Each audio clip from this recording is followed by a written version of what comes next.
नमस्ते। आज हम ऑर्गेनिक केमिस्ट्री के 3 ऐसे बेसिक लेकिन सुपर इंपॉर्टेंट कंपाउंड्स के बारे में बात करेंगे जो हमारी रोजमर्रा की जिंदगी में हर जगह है। अल्कोहल, फिनॉल और ईथर। जरा सोचिए, घर में जो खूबसूरत लकड़ी का फर्नीचर है उस पर जो स्पिरिट पॉलिश लगती है वो इन्हीं में से एक कंपाउंड की वजह से है। या फिर वो कागज जिस पे हम लिखते हैं, हमारी किताबें, ये सब भी इन्हीं खास ऑर्गेनिक कंपाउंड से बनते हैं। और हमारे कपड़े, उनमें जो कॉटन होता है ना, वो भी असल में इन्हीं कंपाउंड्स का एक रूप है। और तो और सुबह की चाय या कॉफी में जो हम चीनी मिलाते हैं वो भी इसी केमिकल फैमिली का हिस्सा है। तो सवाल ये उठता है कि इन सब अलग अलग चीजों में आखिर कॉमन क्या है। इसका जवाब एक छोटे से लेकिन बहुत ही पावरफुल ग्रुप में छिपा है, हाइड्रॉक्सिल ग्रुप यानी OH ग्रुप। और यही आज हमारे डिस्कशन का सेंटर पॉइंट है। तो चलिए इसे और अच्छे से समझते हैं। हम देखेंगे कि ये 3 मेन कंपाउंड्स क्या हैं, फिर जानेंगे कि इन्हें बनाया कैसे जाता है, इनके खास गुण क्या हैं, ये रिएक्ट कैसे करते हैं, और आखिर में ये हमारी दुनिया के लिए इतने ज़रूरी क्यों हैं। चलिए अब इन 3 केमिकल फैमिलीज से मिलते हैं और देखते हैं कि ये एक दूसरे से अलग कैसे हैं। सबसे पहले है अल्कोहल।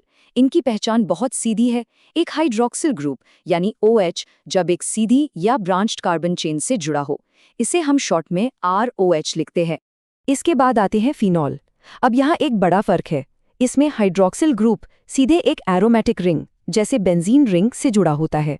इसका फॉर्मूला बन जाता है AR-OH। और तीसरी फैमिली है ईथर की।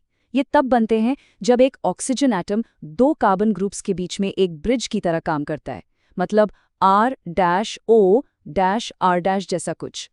इस स्लाइड में देखिए कितना क्लियरली दिखाया गया है।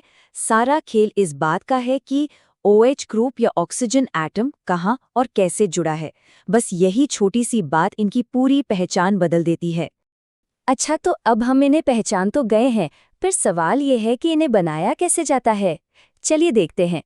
अल्कोहल बनाने के सबसे कॉमन तरीकों में से एक है एल्कीन में पानी मिलाना, या फिर एल्डिहाइड और कीटोन जैसे कंपाउंड्स का रिडक्शन करके भी इन्हें आसानी से बनाया जा सकता है। वहीं फिनॉल को बनाने के तरीके अलग हैं, और ईथर बनाने के लिए तो एक बहुत ही फेमस रिएक्शन है, विलियमसन सिंथेसिस, जो केमिस्ट्री में काफ़ी इस्तेमाल होता है। अब बात करते हैं इनके फिजिकल गुणों की। हम इन्हें इन कंपाउंड्स का पर्सनालिटी भी कह सकते हैं, जो तय करता है कि ये असल में बिहेव कैसे करेंगे। और ये देखिए, ये स्लाइड कितनी कमाल की बात बता रही है। लगभग एक जैसे वजन वाले प्रोपेन, ईथर और अल्कोहल के बॉइलिंग पॉइंट्स में जमीन आसमान का फर्क है। एथेनॉल का बॉइलिंग पॉइंट देखिए कितना ज्यादा है। तो ऐसा क्यों है? इसके पीछे का हीरो है हाइड्रोजन बॉन्डिंग। अल्कोहल और फिनॉल के मॉलिक्यूल्स इस खास बॉन्ड की वजह से एक दूसरे को मजबूती से पकड़ कर रखते हैं, और इस पकड़ को तोड़ने के लिए हमें ज्यादा एनर्जी यानी ज्यादा टेम्परेचर देना पड़ता है। और जानते हैं, यही हाइड्रोजन बॉन्डिंग की सुपर पावर इन्हें पानी में घुलने में भी मदद करती है, क्योंकि ये पानी के मॉलिक्यूल्स के साथ भी आसानी से यही खास बॉन्ड बना लेते हैं। चलिए अब देखते हैं कि ये कंपाउंड्स रिएक्ट कैसे करते हैं। यहीं पर इनकी असली वर्सेटैलिटी यानी कि इनकी बहुमुखी प्रतिभा सामने आती है। अल्कोहल का कैरेक्टर बड़ा दिलचस्प होता है। ये एक दोहरी भूमिका निभा सकते हैं। जब इनका OH बॉन्ड टूटता है तो ये एक न्यूक्लियोफाइल की तरह काम करते हैं, और जब CO बॉन्ड टूटता है तो ये एक इलेक्ट्रोफाइल बन जाते हैं। मतलब सिचुएशन के हिसाब से इनका रोल बदल जाता है।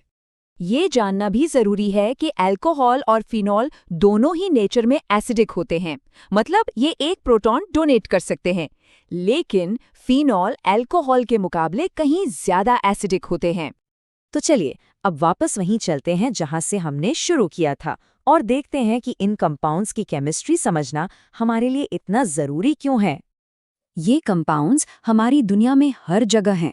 अल्कोहल डिटर्जेंट्स में इस्तेमाल होते हैं, फिनॉल एंटीसेप्टिक्स जैसे कि डेटॉल में, और ईथर का इस्तेमाल परफ्यूम और खुशबुओं में किया जाता है। तो एक छोटे से OH ग्रुप में कितनी ताकत छिपी है ना? अगर सिर्फ एक छोटा सा फंक्शनल ग्रुप इतना कुछ कर सकता है, तो जरा सोचिए कि पूरी केमिस्ट्री में और कितने राज छिपे होंगे जो चुपचाप हमारी दुनिया को चला रहे हैं।